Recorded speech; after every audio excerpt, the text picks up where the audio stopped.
Hey, it's Michael with the Black Belt Project, and today I wanted to talk a little bit about GTD Collection. So, it's kind of the first part of the GTD 30-day challenge where I think what you got to do when you first start is just make sure you have everything together so you know what is on your plate.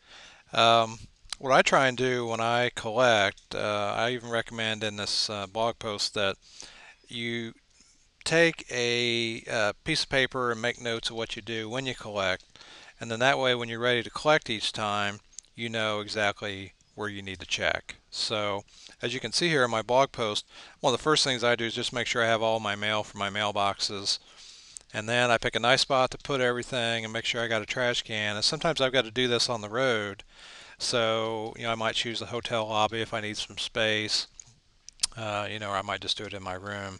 And then I just gather all my stuff, and one of my biggest inboxes is my car. Sometimes just things kind of get thrown in there. Most of the stuff I keep in my inbox, but there are some things that get loose in there, like supplies and a note here or there. So I try and make sure I clean out the car. I clean out the glove compartment. I check the trunk of the car.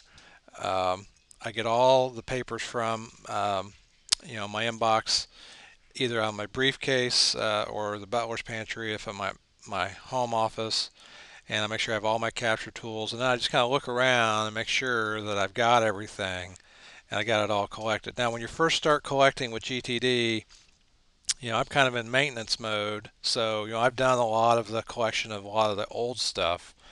I know when I first started, I had tons of stuff that I had, stacks of papers, most of it which wasn't actionable.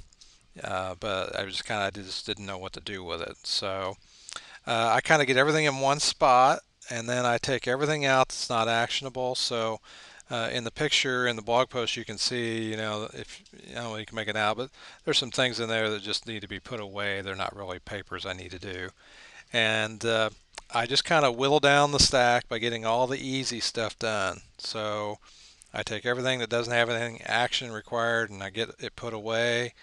Uh, I also throw away all my trash and shredding, so that what I'm left is just one stack of stuff that I have to process, and usually that's just papers that I got to do. Um, I know when I first started doing this, one of the problems I had is I would just have filing that I couldn't move, and I just set it aside and make another stack.